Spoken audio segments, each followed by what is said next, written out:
Hello, everyone. I hope you're all enjoying the Sealed Masters tournament so far, and congratulations to our three winners so far who have qualified for the Sealed Masters final. And those are Tristalune, who won the Big Baddies Sealed, which was our first league, um, and then Domgam, who won the Alternate Ring Bearers Sealed League. And then third was D. Staley, who won our first tournament, which was Big Baddies tournament held a couple weeks ago. So we have 3 spots out of 12 already set for the Sealed Masters final tournament. Um, but with that being said, I'm excited to introduce what will be our third league, and we'll produce our fourth qualifier, and that is the 9 Sealed. And so the basis of the 9 is that um, players will open 1 pack from each set from from sets 1 through 10, excluding reflections. So you'll get 9 boosters. Um, and then you'll also get the full Return of the King's Sight Path. And but the main thing here is that you will be given uh, 9 choices of a Free People side to choose from, and 9 choices of a Shadow side to choose from. So the 9 Free People sides are based on the 9 companions in the Fellowship. So there's an Aragorn deck, Boromir deck, so on and so forth.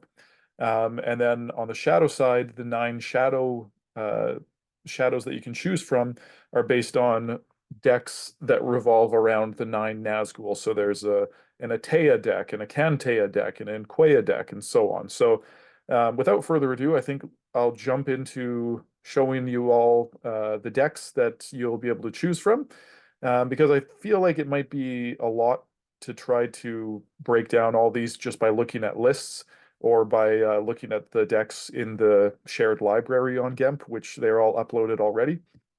So you do have a chance to look at them yourself, but I'm going to try to give a very short and quick breakdown of all the decks. So bear with me as I go through this. It might be a little bit long, but I hope you all enjoy it. So let's get started with the Aragorn deck. We'll do all the Free People stuff first. So the Aragorn deck is the first one. You get 4 copies of Aragorn Well-Traveled Guide. I should also mention for these, I tried to use strategies and cards that we've never used in sealed leagues before. So it's a lot of mix and match from various sets. There's cards from sets 1 through 19. I can't remember if I even used some promo cards. I think I probably did for some of these decks as well. So there's a lot going on, and it's going to be quite interesting to see how these cards all interact with each other and how they interact against various different shadows. I'm sure there's going to be certain ones that are more popular than others, which, I'll leave that up to you to decide which ones you think those are. But yeah, you'll even see some shadows that use cultures from the post-shadows time, which means that you're not going to be able to open any packs that'll supplement cards from those shadow sides. So yeah, it's good. It's interesting. There's going to be a lot of analysis in order to figure out what the best thing to play is going to be. But anyway, yeah, let's jump in here. So the Aragorn that you get 4 copies of is Well-Traveled Guide. And then paired with him, we have a Dead Man of Dunharrow, Daraphin, Duelin, and Duin here. And these guys, there's some Rangers. So, oh, I realize now I can just hover over them. Sweet. I realize that there's some interesting synergies here because not all the cards work with everything. There's some cards that are just for Rangers. There's some cards that might be for just men and not for Dead Man of Dunharrow. So there's a lot of different combinations of cards. Essentially, it's pretty straightforward, though. You have your weapon for Aragorn, Ranger Sword. You have a few other various things like armor, this knight's armor, whatever it's called here, armor of the White City, bow of Minas Tirith, Brago. So Brago has a bit of token synergy, and there's a few cards that have tokens. There is the Houses of Healing, which gets 3 tokens when you play it, and you get to heal some companions with it. And also Heirs of Gondor, which boosts your companions that are bearing hand weapons. So this is a specific card that can work for both the men and the Wraith. The Wraith does have a spectral sword that it can bear, so it can get the bonuses there. You have a few cards, a few artifacts, I should say, Crown of Gondor to help make your men stronger. You have Ring of Barahir, which should help some healing as well. And then there's a few pumps. Your Frodo protection is a bit limited. It's just Hobbit Sword, Dagger Strike, and 2 copies of Strength in My Blood, which can be played on either Aragorn or on Frodo, as they both have the Fellowship keyword. So yeah, this is a fun little deck. There's some Ranger synergy. Some like this event, for example, can only be played on Rangers, which is the Aragorn and Duelin and Duin here. So yeah, it's a fairly straightforward, just Gondor stuff, and it could be fairly effective. So that is the outline there, and let's move forward to the Boromir deck. Boromir uses 4 copies of Hero of Osgiliath, which is the one where if he wins a skirmish, you get to heal a companion. He's also a knight, and this deck focuses a bit on some knight keywords. You do get a couple of very basic knights with this deck. And then you get Faramir, who's a ranger, and Denethor, who has some powerful but also dangerous game text on him. Every time the Fellowship moves, you add a burden. But in the skirmish phase, you can exert another Gondor man to make him or her strength +1 and damage +1. So he's a double-edged sword. He's very strong. He only costs 2. It's going to be interesting to see how people choose to use him. And then this uses just some knight synergies predominantly. You got your possessions again. You got your Boromir pump, or sorry, Boromir possession to pump him up and make him damage +1. You have Denethor's sword, which can help negate him, but also, again, it's a double-edged sword. It negates the game text. So that is both good and bad, depending on what you're facing. But you can play that sword on any man, so it doesn't have to necessarily be on Denethor. You got some Knight's Mounts, Knight Spear, Shield of Boromir. Again, you got to have the possessions for the main companion. I didn't include Aragorn's bow because that's just ridiculously too powerful. But if you open that in your Fellowship pack, ooh, that's going to be tempting to take the Aragorn deck to start, I'm sure. So you have your 2 Hobbit swords. These are the only real protection that you have for Frodo, are the 2 Hobbit swords in this deck. You have Citadel of Minas Tirith for some healing, a whole whack of fortifications in order to win some skirmishes, Guarded to discard a minion in the regroup phase. Guardian, oh, I don't even remember this. I made this one so long ago. Yeah, basically you can have someone replace someone else in a skirmish, so it can be a bit of protection. This to bring fortifications back from the discard pile, and then yeah, another final fortification. So there's no skirmish pumps in this. There are just possessions and conditions. But if you can get your knights set up quickly, this deck might prove to be quite powerful. So that is the quick Boromir breakdown, and we'll move forward. So this one, yes, there is a deck just based around Frodo. And in order to make this work, I wanted to use Frodo Frenzied Fighter. So he is the only version of Frodo that isn't the Ring Bearer. His game text is, while you can spot more minions than companions, he can't be overwhelmed unless his strength is tripled. And during the skirmish phase, if Frodo is not assigned to a skirmish, you can exert Frodo to have him replace a ring-bound companion skirmishing a minion. So he does end up being some pseudo protection for your ring bearer, and your ring bearer in this one is Smeagol, who has that ability to discard minions in the regroup phase by adding burdens. Very powerful, but also can be detrimental, as there are some shadows that key off of either resistance or burdens in general. So this one, not a lot of companions. It's a bit of more of a choke strategy. Bilbo helps you get skirmish events back whenever he's skirmishing. Sam has the ability to not be overwhelmed unless his strength is tripled, while you can spot Frodo and Smeagol. You got a couple of allies that can help you cancel skirmishes. And I will say that you cannot cancel ring bearer skirmishes because we are using king block rules, or I should say movie rules, I guess. Anyway, they can't be canceled. Now, this doesn't matter too much because it's pretty hard to cancel skirmishes with Smeagol, but just in case that does come up where a certain card is drawn that can cancel skirmishes, or maybe another deck draws a card like Philibert Bolger here and tries to put it in with their Frodo Ring Bear, you will not be able to cancel skirmishes. So I just wanted to bring that to everyone's attention. But yeah, you can still cancel skirmishes with these three hobbits because they're not your ring bear. So that's a little bit of skirmish protection there in the form of allies. You have also Brace of Conies to get rid of a burden. Same with Frodo's Cloak. You got some swords, including Sting, which can help keep Smeagol alive. You have Mithril Coat for Frodo because, you know, you have to have Sting and Mithril Coat for anything that has Frodo in it, as well as the Phial of Galadriel, which can give muster to a number of your Shire characters and help you cycle through your deck and find what you need. You have a little bit of protection here in terms of events for Smeagol. And then you have 4 copies of No Visitors, which you can transfer a follower from a hobbit to your support area to cancel a skirmish involving a hobbit. So 4 of those, and I might as well just jump up here. There's 4 followers as well.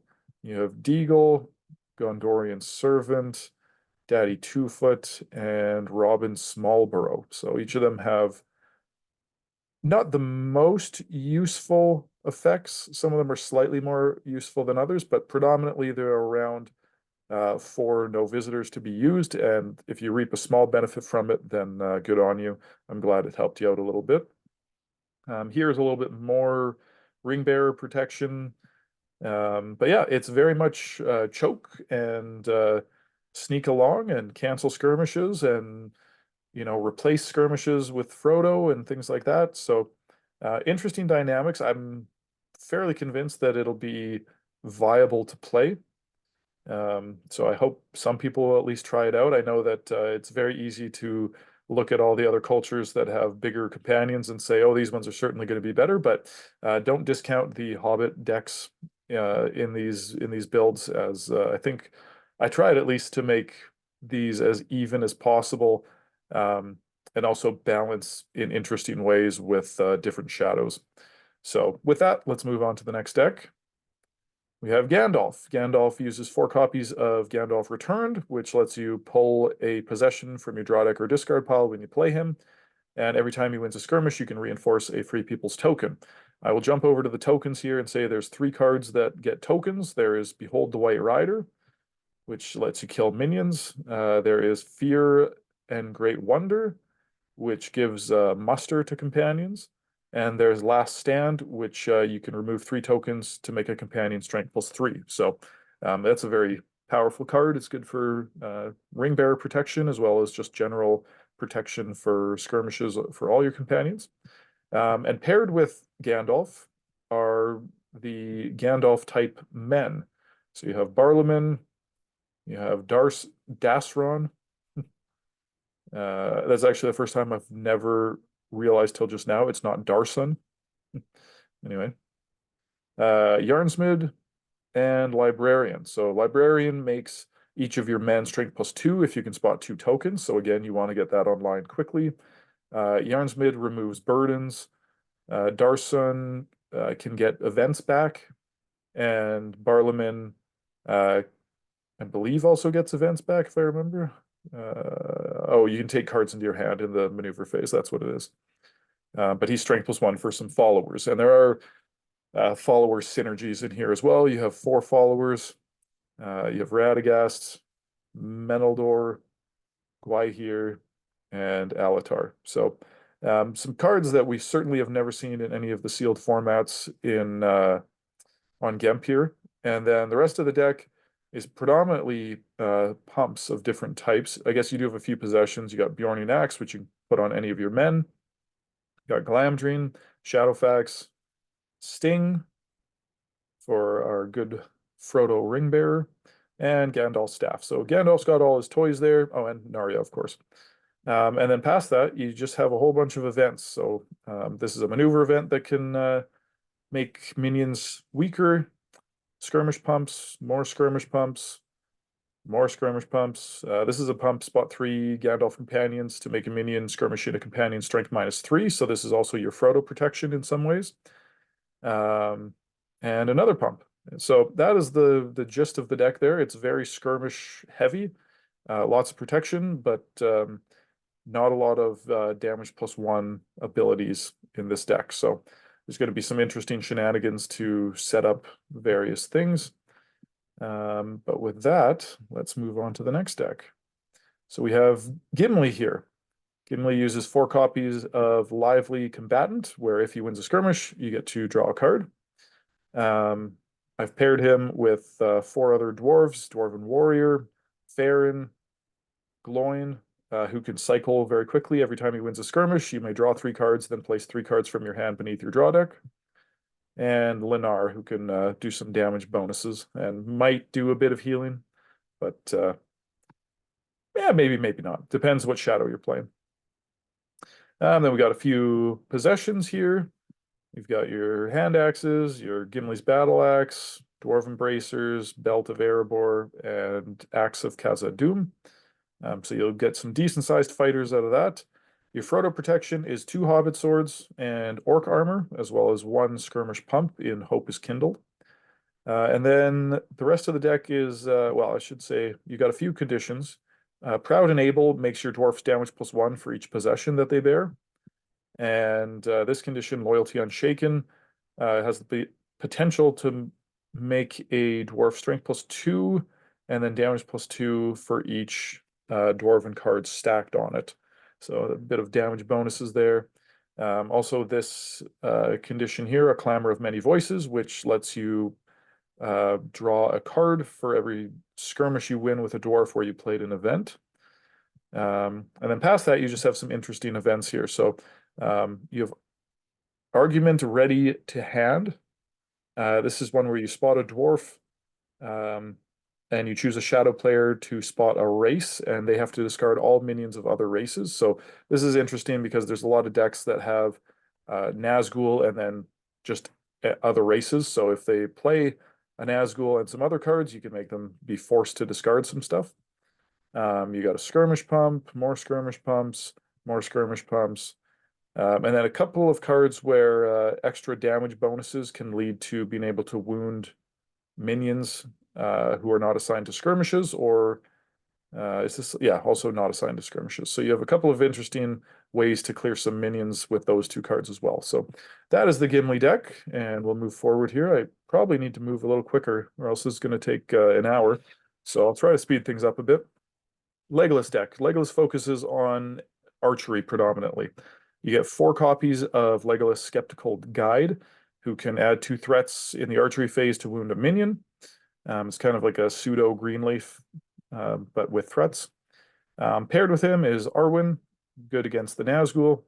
Haldir, who might be able to be an archer and might be stronger at a battleground. Orphan, who might be an archer as well. And Rumel, who might be an archer as well. So as you can see, archery is the theme here. You have some limited possessions here. Obviously, you need Legolas's stuff, so you have Legolas's bow, which whenever you exert him to play an elven condition or event, you can also heal him, which there are some toil cards in this deck, so that comes into play. Long knives for him, a couple of possessions for your other elves here, just some basic stuff. And then a lot of archery shenanigans here. This lets you reduce archery to heal. This one makes it +2 from exerting 3 elves, skirmish pumps. This Let Fly is interesting. It's similar to the Gimli card, which clears some stuff. So you can spot 3 elves and a shadow race and choose a shadow player to wound each of that player's minions, which is not of that race. So if you spot a Nazgul, for example, you can make them wound, let's say, all the orcs that are out with the Nazgul and so on. So that's an interesting card for this deck. This can make the archery total +1 or +2. This one can make it anywhere between +0 or +3. This lets you wound a minion in archery, and then this also is an event or a condition that can sit around till you need it to increase archery. Into the West lets you remove threats, which can trigger the ability for Legolas to shoot again. Refuge lets you heal a little bit by discarding a companion from hand. Again, this is archery shenanigans. More archery shenanigans, and Aruviel, who can make the current site a forest, which would turn Haldir into an archer. So everything is archery. You get the odd skirmish pump, but not a lot. So you're going to be counting on clearing minions in the archery phase or getting beat up in skirmishes. Onto the Merry deck. So with Merry here, we have Merry Swordthane. He is the one where you can return him to your hand to play possessions from your discard pile, which is a theme for this deck, playing a lot of stuff from the discard pile. So we use 4 Rohan companions. Gamling, who can transfer possessions to him during the skirmish phase, so that he lets you share your possessions. This is basically just filler. Can't even remember what he does here. Something with site replacement. Oh, basically he gets to reinforce a token. That's the only potentially relevant part of his text.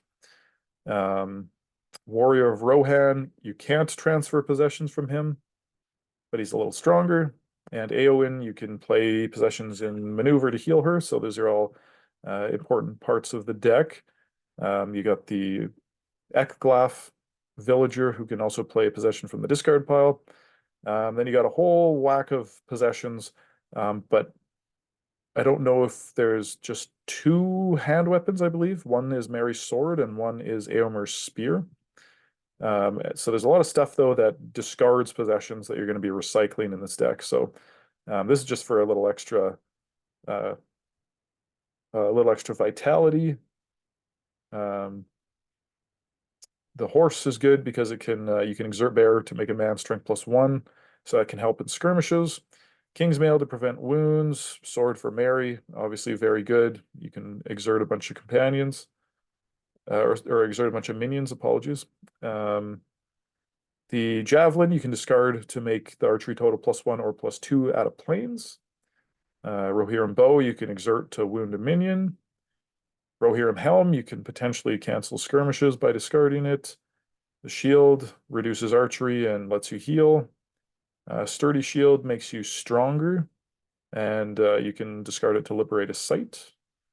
Windfalla is just a mount with little extra effects for Éowyn. Again, this is your only hand weapon. There's no Éomer in this deck, but if you end up pulling one, then he gets the extra ability where you can discard the possession to wound a minion he's skirmishing. And he also could be damage +1 and resistance +1, which could be quite useful. Éowyn Shield, again, archery is down, but also you can discard a hand weapon from a minion, where there's only 1 pump in the skirmish phase. This is to wound minions if you win a skirmish. Armory gets possessions back from the discard pile. Freely across our land lets you so you play a token here, and then you can remove a token or discard it to play a possession from your discard pile. Sword Rack also lets you stack possessions that you're discarding onto it, and then play them in the Fellowship phase again, as if you played them from your hand. And Escape to pump up Merry a little bit and give him some more vitality. So you'll notice there's no Frodo protection in this deck. Your protection is generally having things like Rohirrim Bow to shoot things down. So that is how you will have to protect your Ring Bearer if you go with the Merry deck. And we'll move forward here. Pippin. You get potentially a very tanky Pippin with Steadfast Friend. He's strength +1 for every tail you can spot, and there are a lot of tails in this deck. So I paired him with some Gondor Knights for the most part. Denethor is interesting. You can spot a Gondor possession borne by a companion and remove that possession from the game to exert a minion twice. So there are only 3 possessions. 2 of them go on Pippin, Pippin's armor and Pippin's sword. And then you get 1 Gondorian sword that you can choose where you want to put it.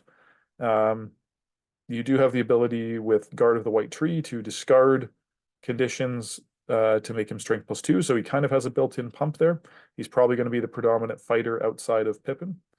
But the rest of it is very much Pippin and tails. So you get Horn of the Mark to help him discard minions when he wins skirmishes. You get a Hobbit Sword, which is for your Frodo, or if you need it, you can put it on your Pippin. You got Might of Numenor for some healing. You have Answering the Cries, which can allow you to discard Might of Numenor from your hand or other tales from your hand. Gondor tales specifically to make your men stronger. And then also, as I said, you can use Guard of the White Tree to discard these conditions if you don't need them. So they're basically just a 0-cost card that can sit around till you need it. 2 Gondor Bowmen to shoot things down after you maybe use Denethor's effect, or maybe you're using one of your 4 a Dragon's Tail, where you can discard the tail to make a shadow player exert one of their minions. You do have a tail of Saga of Elendil as well. Escape for Pippin. 3 copies of Everyone Knows to make Pippin even stronger. And then Tale of the Great Ring, again, Frodo protection. And there and back again, Frodo protection and Pippin boosting in multiple ways with it being a tail. So Pippin is going to be an absolute tank once you get set up with this deck.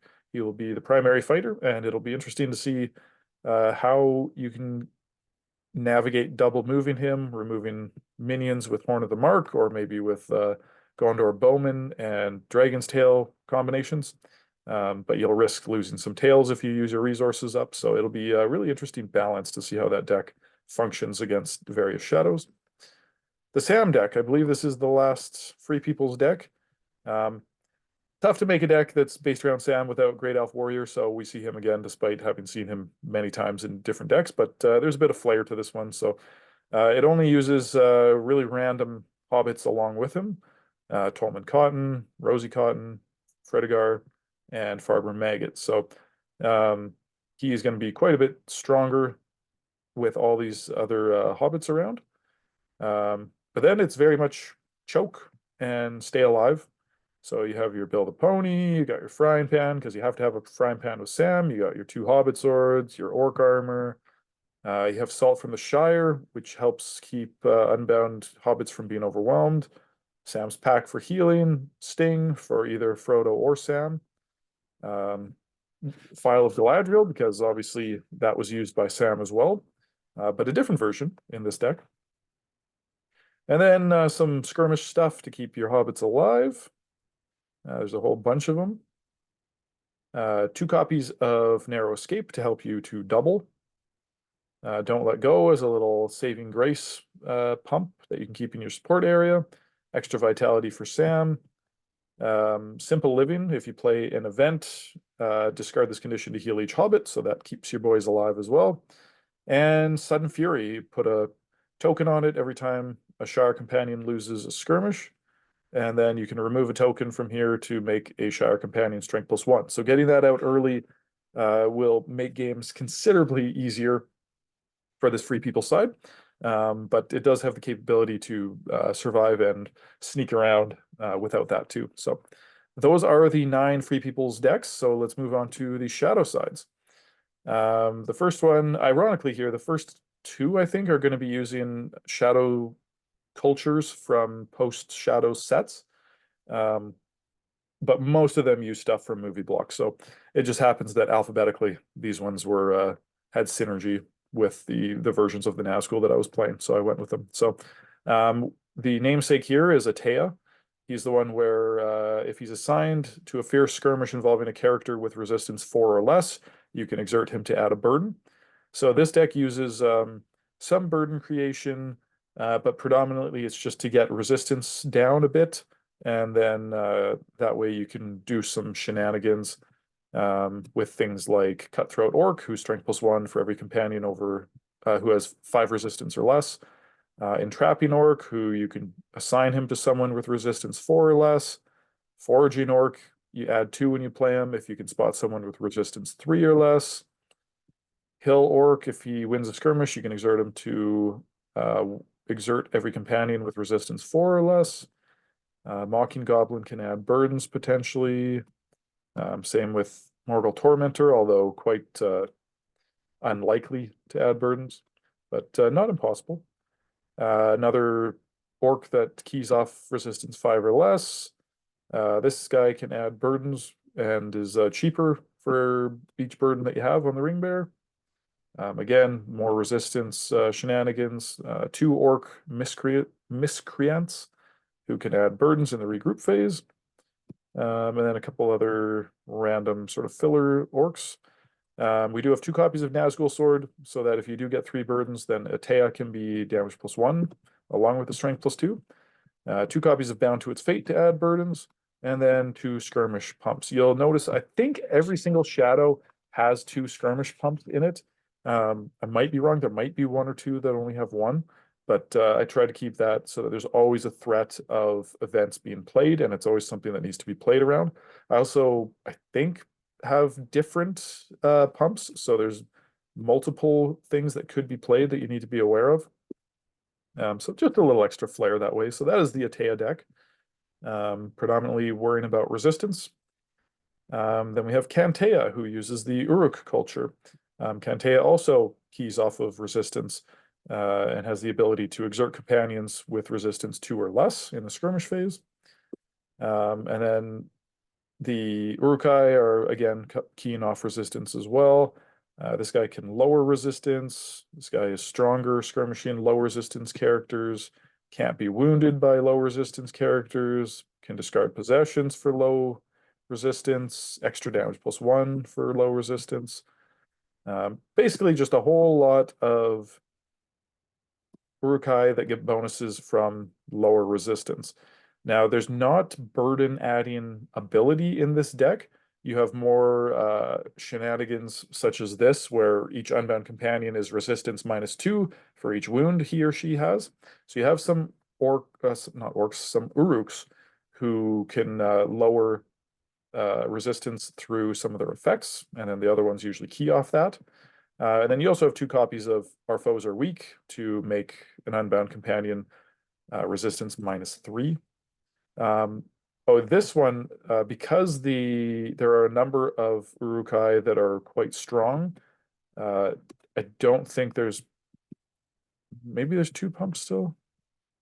Ah, yeah, there are. Okay, never mind. I was going to say I don't think there's 2 in this one, but there is.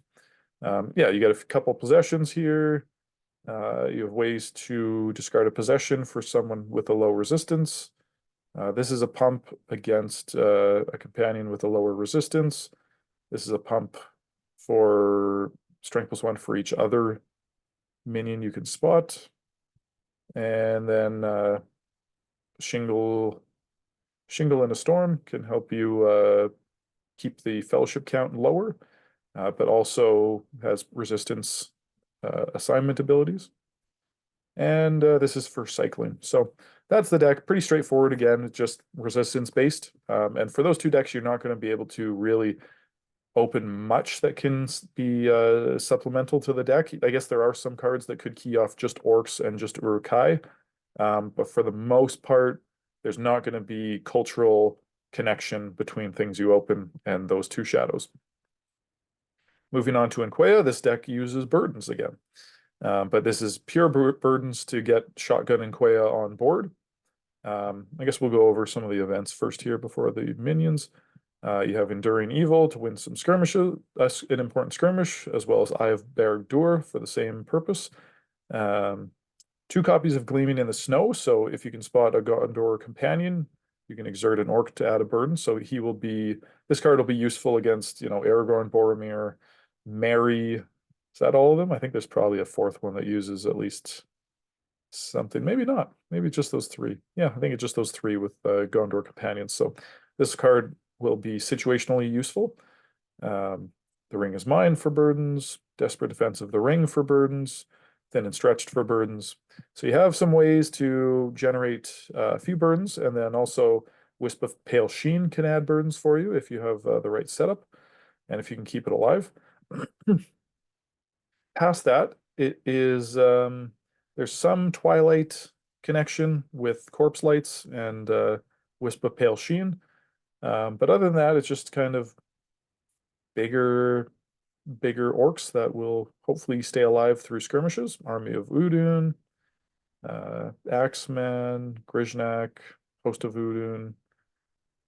Just a lot of fairly basic minions, but there are some synergies between some of them, and they are all quite strong. Orc Slaughterer is the one that's basically double enduring. And you have, Siege Troop, Army of Udun, Host of Udun, very strong minions there. So, yeah, you're going to be able to try to delay while you get your burden set up for Enquëa to do some crazy stuff. And you always have the threat of reducing the site number with Grisnak in order to maybe unexpectedly play more minions than the Free People's player might have imagined, if they double at an ill-advised time. So that is the Enquëa Shadow. We'll move on to Lemenya, who is the assailing minion and keys off of having more Ring Wraith type minions out. So this is a Morgul Orc deck predominantly. Nothing too crazy, nothing we haven't seen. Different synergies with spotting Nazgul or pumping each other. Yeah, pretty straightforward deck. We've all seen Morks before, so it's not a constructed version of Morks, but it's still Morks. And you get the Sword of Minas Morgul, which is for Lemenya, and can make him even stronger. So he will be quite deadly with that.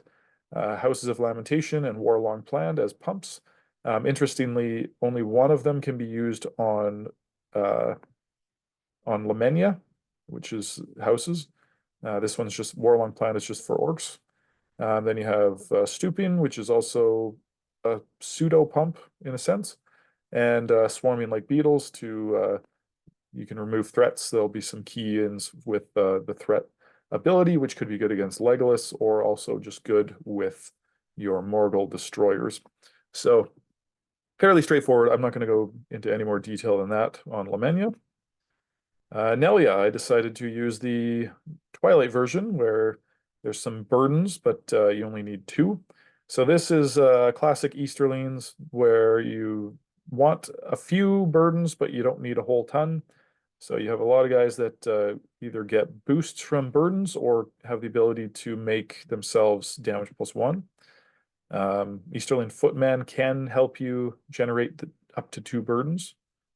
Then you have your guards, infantry, Easterling Lieutenant for burdens, Pillager to punish big fellowships, Ransacker for damage bonuses, Sergeant for getting the first burden started, Trooper for a bonus at 3 burdens. Then you have Polearm to keep your Easterlings alive, 2 of those. 1 Nazgul Sword, which could make Nelya damage +2 potentially if there's 3 burdens out there. A couple pumps, 1 keying off burdens, 1 keying off companions. Small Hope to help you get up to 2 burdens, and Surging Up to either get 2 burdens or make the move limit -1. So that could be a very interesting card, which could swing either setting up the Shadow long term or getting a free stop out of it potentially. So yeah, again, fairly straightforward, but more burden shenanigans. So there's a number of decks that are keying off of burdens, so you'll have to be quite careful of what you bid in this league. Now we have Nertëa, which is the Nertëa that makes mounts cost -1. And if he's mounted, each Nazgul, which is just him, is strength +1 and has muster.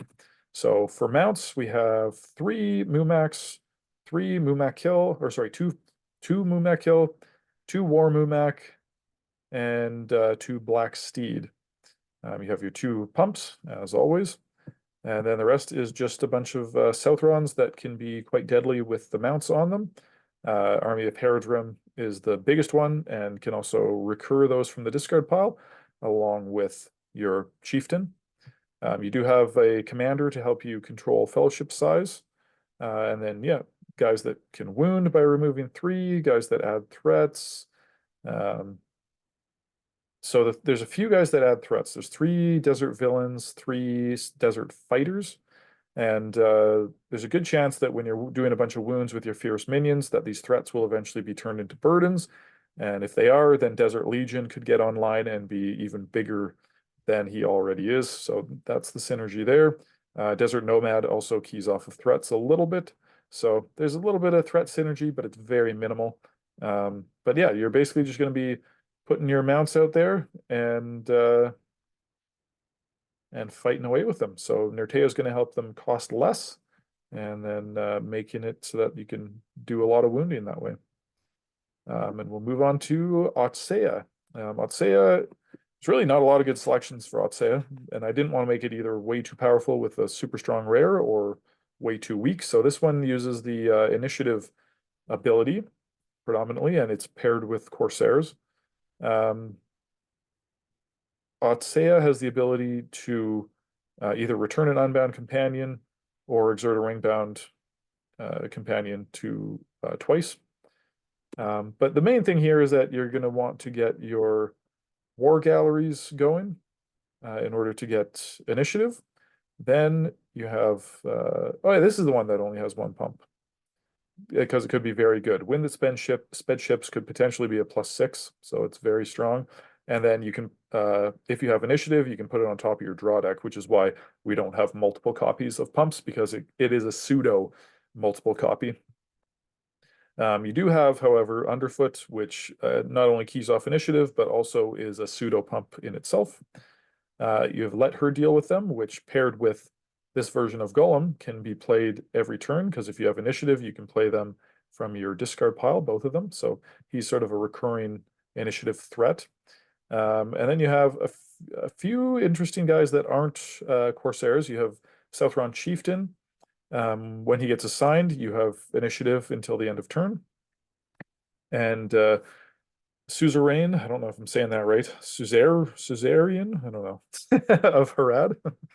If you have initiative, the ring bearer can't take archery wounds, and he becomes ambush 8. So fairly substantial bonus for him. And then past that, it is just a lot of Corsairs, ability to get tokens, more tokens, more tokens, or remove tokens for effects, adding tokens, removing tokens for wounding, and removing tokens to discard possessions. So very interesting how your tokens are going to be used. Do you wait till you've saved up enough for the war gallery, or do you start spending them ahead of time for effects like Black Numenorian's effect? Are you trying to get Golem online, or are you just happy to use the tokens in their own unique ways? So that is the Otsëa build. We'll move on to Toldëa. Toldëa is the enduring version, Thrall of the One, where you can heal him to make him damage +1. So he'll be good against anything that uses archery and doesn't kill him. He also has his sword, which can discard free people's possessions or conditions. Now the Shadow has both Isengard Orcs and Isengard Uruk-hai, so there is a pump for each of them. There's also News of Mordor, which can make your Toldëa damage +1. We have 2 copies of that. And Battering Ram, which also can make your Uruk-hai potentially damage +1, depending on the size of the fellowship. So multiple ways to get some, I don't want to say surprise damage +1s, but extra damage +1s out there. And then on top of that, there's just, you got some beatdown Berserkers. You have a few other just damage +1. Uruk-hai sitting around here. You do have a Uruk Hunter who's not damage +1, but maybe you're sneaky with him and use Battering Ram to make him damage +1. And then just some extra wounding with some orcs here. So a bit of a different setup, but ideally this Shadow should be able to get a number of wounds on companions and certainly create some stops at sanctuaries, if not straight up stops for the number of minions that are still alive. And the final one, and this one I think is the most interesting because there are so many Free People's decks that use men. It is sort of the hard counter to a lot of those decks. For my internal naming, I named this deck The Witch King Hates Men. And basically everything, or almost everything in this deck is more deadly towards the race of men. You have your Witch King, 4 copies of Black Captain. Men skirmishing him lose all strength bonuses from weapons. 4 copies of Southron Fanatic. Each time a man is assigned to skirmish him, wound that man. This squad of Haradrim can make the move limit -1 potentially. Men of Bree is just a strong minion potentially based off number of cards in hand. Haradrim, invading Haradrim Lets you potentially add some, it's kind of like Ambush Twilight. Hairy Goatleaf is just a fun early minion. Then you have 4 copies of Covetous Easterling, which can make, he is damage +2 against men in skirmishes. Axeman of Harad can be cheaper if you can spot a companion with resistance 3 or less. And there is a bit of burden adding potential with the Witch King here, with some of his possessions, I should say. And then Archer of Haradrim makes the archery total +1 if you can spot a resistance of 4 or less on a companion. Long Battle Bow makes Free People's player exert a man. Again, good for men, makes him an archer, the minion as well.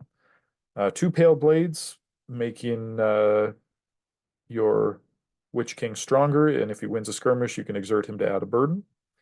2 copies of his Fell Beast. If the Witch King is the bearer, once all skirmishes and fierce skirmishes are resolved, you can exert him twice to make him participate in another assignment in skirmish phase.